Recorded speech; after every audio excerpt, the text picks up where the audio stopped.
En los días en que Jesús caminaba por las polvorientas tierras de Galilea, entre los pescadores y los hombres sencillos que vivían del trabajo diario en las aguas, había un joven de corazón puro, llamado Juan, hijo de Zebedeo, hermano de Jacobo, y comenzó a caminar con el Maestro. No sabía entonces todo lo que le esperaba, solo sabía que el corazón le ardía con una llama que no podía apagar.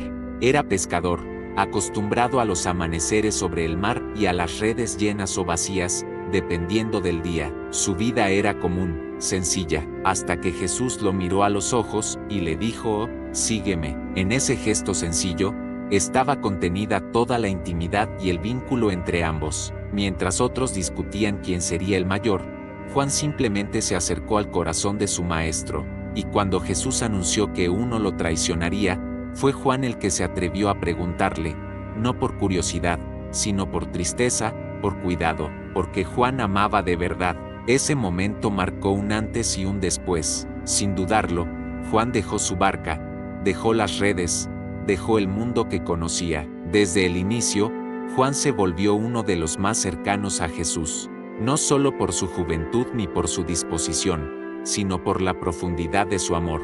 Mientras otros preguntaban por el reino, por el poder, por el futuro, Juan solo quería estar cerca. Miró a Jesús ensangrentado, colgado entre el cielo y la tierra, y no se movió. Aprender, escuchar, sentir, entender el corazón del Hijo de Dios. Era parte del círculo íntimo. Estuvo allí cuando Jesús sanó, cuando multiplicó panes, cuando calmó tempestades, pero también estuvo en los momentos que pocos vieron, en la transfiguración en el monte cuando Jesús brilló como el sol y habló con Moisés y Elías. En la casa de Jairo fue su último acto de amor terrenal, y fue Juan quien recibió esa honra.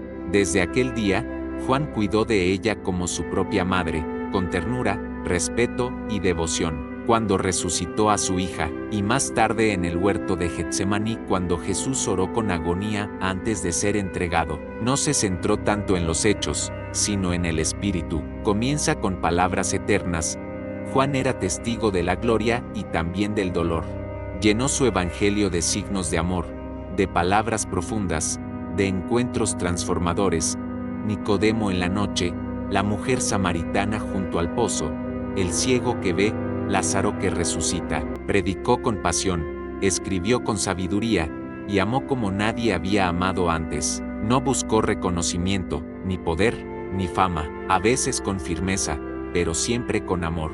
Su propósito era uno solo: anunciar a Jesús como la encarnación del amor divino. Durante la última cena, fue Juan quien se recostó sobre el pecho de Jesús, y llegó la noche más oscura, la traición, el arresto, la dispersión, solo, anciano, sin templos, sin multitudes. No una historia de terror, como muchos creen hoy, sino una carta de esperanza para una iglesia perseguida. Juan vio cielos nuevos y tierra nueva. Vio a Jesús glorioso, como el león y el cordero. Vio el fin del mal, la victoria del bien y la eternidad restaurada. Los discípulos huyeron, confundidos, temerosos, rotos por dentro. Pedro lo negó, Tomás dudó, pero Juan permaneció. Estuvo allí, bajo la cruz. Cuando el cielo se oscureció y la tierra tembló, Juan no retrocedió. Y fue entonces cuando escuchó las palabras más profundas que jamás salieron de la boca de su Señor hacia él.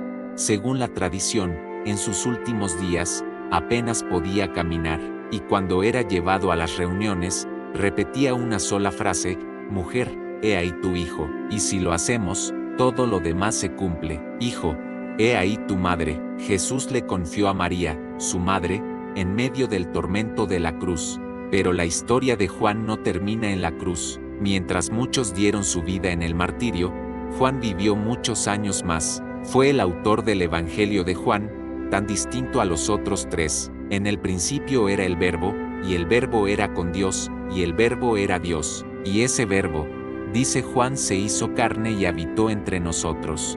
Escribió no para contar una biografía, sino para mostrar el corazón del Salvador.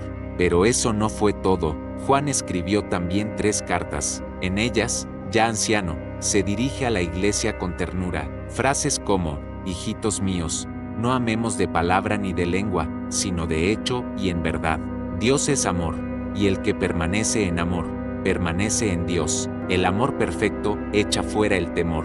Son el alma de su mensaje. Juan no habla del amor como una emoción, sino como una presencia, una verdad, una persona, Dios mismo. Y cuando el mundo se volvió más oscuro, cuando la persecución arreciaba, cuando el imperio romano arrojaba a los cristianos a las fieras o los colgaba en cruces, Juan fue exiliado a la isla de Patmos. Pero en Patmos no encontró silencio, encontró revelación. Fue allí, en esa isla solitaria, donde recibió la visión del Apocalipsis. Escribió con fuego en el alma: yo soy el Alfa y la Omega, el principio y el fin. El que venciere, heredará todas las cosas. El Espíritu y la esposa dicen: Venezuela. Juan murió en paz, muy anciano, rodeado de discípulos que lo llamaban Padre, Testigo, Amado. Hijitos míos, ámense los unos a los otros. Y cuando le preguntaban por qué repetía siempre lo mismo, respondía: porque eso fue lo que el Señor nos mandó. Esa fue su vida, una vida recostada en el amor, una vida que no buscó poder, ni gloria, sino conocer el corazón de Jesús. Hoy, 2000 años después, sus palabras siguen encendiendo el alma, y su historia nos recuerda que no importa cuánto sepamos, cuánto hagamos o cuánto logremos. Si no tenemos amor, no tenemos nada. Juan fue, es y seguirá siendo el discípulo amado, el testigo del Verbo, el profeta del amor eterno.